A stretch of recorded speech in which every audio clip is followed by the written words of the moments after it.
میں ہوں آپ کا میزبان صابر شاکر وفاقی دارالحکومت اسلام آباد میں اس وقت 2 موضوعات پہ گفتگو کریں گے اور دونوں ہی امپورٹنٹ ہیں، اور کوشش کروں گا کہ بہت کم از کم وقت میں دونوں موضوعات کا احاطہ کروں. خبریں ہیں، اور نمبر 1 یہ کہ افغانستان اور افغانستان کی وجہ سے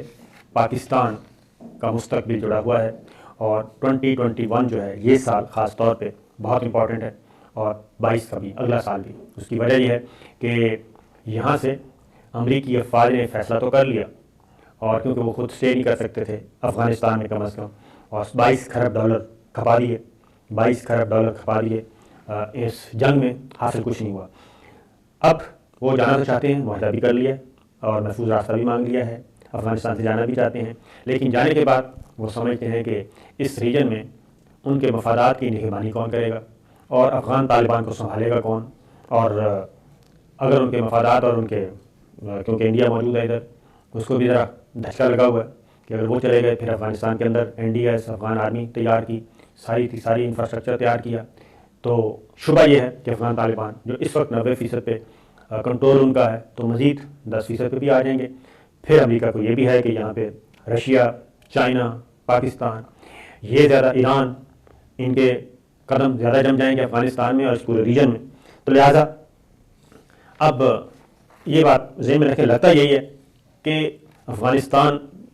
میں جانے کے باوجود، افغانستان سے فوجوں کے انخلاء کے باوجود کشیدگی کم نہیں ہوگی، اور کچھ اگلا امریکہ سوچ رہا ہے. اب اس کی آہستہ آہستہ چیزیں سامنے آ رہی ہیں،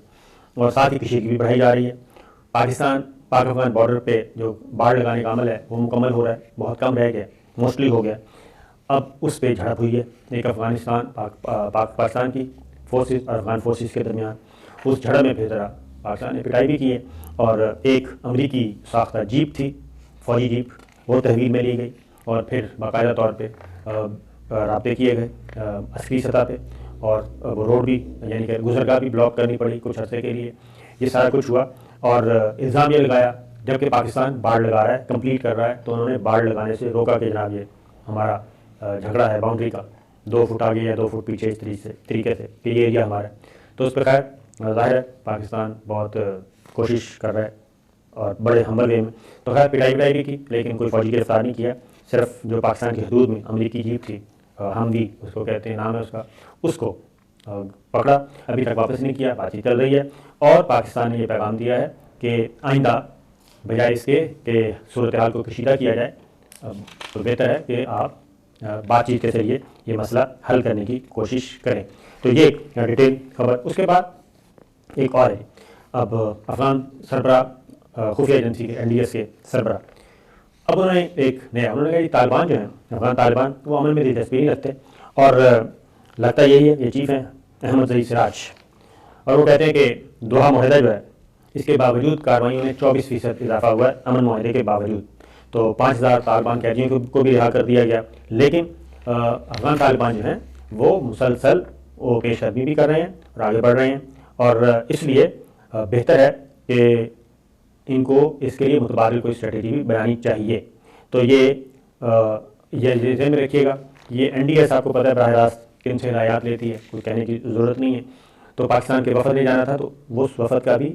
جہاز فضا میں تھا، تو انہوں نے ایک ایمرجنسی حالات پیدا کر کے اس وفد کو بھی نہیں لینڈ کرنے دیا تھا. اسپیکر قومی اسمبلی کی قیادت میں جا رہا تھا. اسی طریقے سے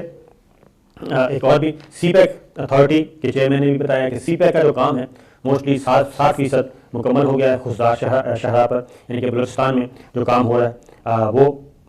کافی چیزیں پوری ہو رہی ہیں، تو آہستہ آہستہ اس کو بھی فعال ہونا ہے. اب آتے ہیں جو پر تولے جا رہے ہیں، وہ یہ ہے کہ جنرل میکنزی ہیں امریکہ کے، امریکی فوج کی سینٹرل کمانڈ کے سربراہ ہیں، ایف میکنزی ان کا نام ہے، سربراہ جنرل کیتھ ایف میکنزی. انہوں نے اب ایک نئی تھیوری پیش کر دی ہے، اور وہ تھیوری، خبریں آ رہی ہیں، اب ایسے چیزیں کلیکٹ ہو رہی ہیں، اور ایک دوسرے کو ملا کے اگر آپ دیکھیں تو ایک خاص نیریٹو بنایا جا رہا ہے، اور وہ یہ ہے کہ افغانستان میں امریکی افواج اور غیر ملکی افواج کے جانے کے بعد امن کیسے ہوگا. تو انہوں نے پینٹاگون میں صحافیوں کے ساتھ ایک نشست کی، اور اس میں انہوں نے کہا کہ القاعدہ اور داعش افغانستان میں دوبارہ فعال ہونے کا خدشہ موجود ہے، اور یہ جیسے ہی ہم نکلیں گے تو یہ فعال ہو جائیں گے، اور ان سب کا القاعدہ اور داعش والے جو ہیں یہ کہاں بدامنی پیدا کریں گے؟ یہ افغانستان میں تو کریں گے، پاکستان میں بھی کریں گے، پاکستان کو ڈیسٹیبل کرنے کی کوشش کریں گے، اور اس لیے ہمیں پاکستان کے بارے میں خاص طور پہ ہمیں تشویش پائی جاتی ہے پاکستان کے لیے، اور پاکستان کے لیے اچھی اچھی باتیں بھی کر رہے ہیں۔ تو انہوں نے کہا کہ افغانستان میں تو استحکام اسی صورت میں آ سکتا ہے، اور تمام ملکوں کا مفاد بھی اسی میں ہے کہ افغانستان میں مستقل امن ہو، اور القاعدہ اور دولت اسلامیہ اور ان کو دوبارہ منظم نہ ہونے دیا جائے، القاعدہ کو اور ان سب کو۔ تو اس لیے اب یہ خبر دینے کے بعد جو اگلی بات کی ہے وہ یہ ہے کہ اب امریکہ نئے فوجی اڈوں کی تلاش میں ہے، اور اس میں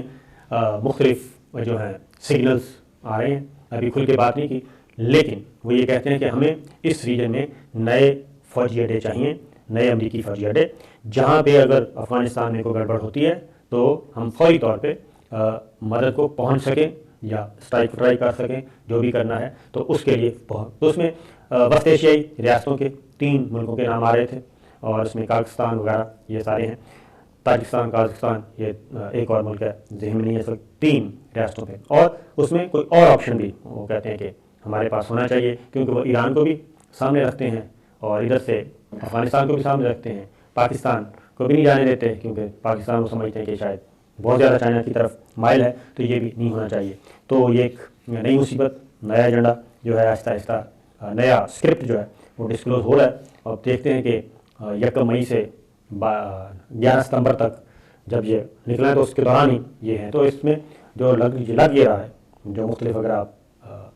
آرٹیکلز پڑھیں، تجزیہ کاروں کے تجزیے پڑھیں جو خاص طور پہ بین الاقوامی تعلقات اور اس ریجن کو سمجھتے ہیں، تو ان کے مطابق کہ امریکہ افغانستان سے تو نکل آئے گا، لیکن اس کا ٹھکانہ آگے کہیں اور ہوگا، اور پاکستان میں بھی فوجی اڈے کے رہ چکے ہیں، تو وہ سلالہ چیک پوسٹ پہ جب انہوں نے حملہ کیا تھا، میرا خیال ہے اس کے بعد کوئی ایک آدھ تھا، وہ بھی پاکستان نے خالی کروا لیا تھا، اور یہ 2 یا 3 فوجی اڈے تھے۔ تو اس طرح کی چیزیں ہیں۔ باقی جو ان کے یو اے کے ساتھ بھی ان کے تعلقات موجود ہیں، دوحہ میں آلریڈی ان کے پاس ہے، لیکن وہ اس ریجن میں چاہ رہے ہیں، تو دیکھتے ہیں ہم اس معاملے سے کیسے نمٹتے ہیں۔ دوسری خبر وہ ہے مریم صفدر صاحبہ اور شاہد فرقان عباسی صاحب، انہوں نے بات کی ہے، اور وزیر اعظم AJ کے راجہ فاروق حیدر کے ساتھ کھڑے ہو کے بات کی کہ کشمیر پہ سودے بازی ہو رہی ہے، کشمیر پہ ہم یہ نہیں ہونے دیں گے، کشمیر پہ ہم وہ نہیں ہونے دیں گے، تو اندر خانے کیا ہو رہا ہے، بند کمروں میں کیا ہو رہا ہے، تو یہ چیز ہو رہی ہے۔ تو میرا خیال ہے کہ اب وزیر خارجہ شاہ محمود قریشی صاحب کو بھی چاہیے کہ اب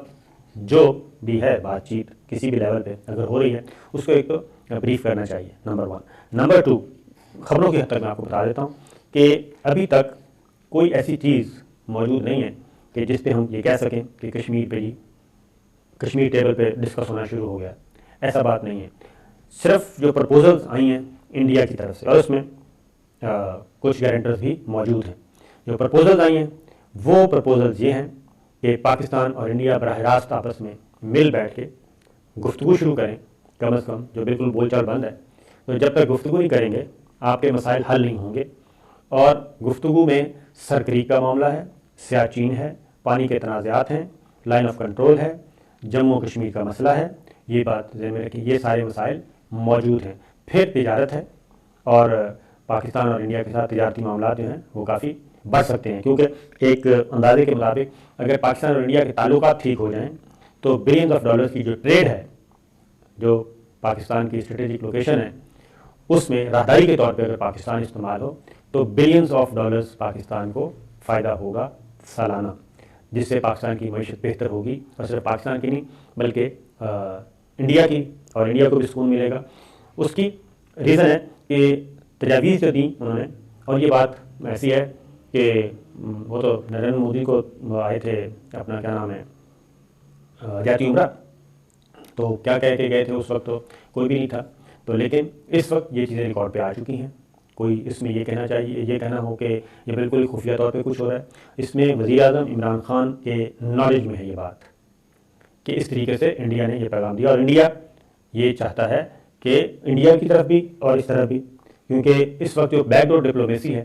اس کے جو ماضی کے تمام کردار، دونوں اہم کردار زندہ ہیں۔ شہریار صاحب ہمارے سیکرٹری خارجہ تھے، اور ادھر سے جو ڈپلومیٹ ہیں انڈین، غلام آباد، دونوں زندہ ہیں، دونوں یہ کام کرتے رہے ہیں۔ پھر طارق عزیز بیک ڈور ڈپلومیسی میں، جو کہ پرویز مشرف صاحب کے معتمد خاص تھے، وہ اس میں ایکٹیو رہے ہیں۔ نواز شریف صاحب کے زمانے میں تو نواز شریف صاحب خود تھے،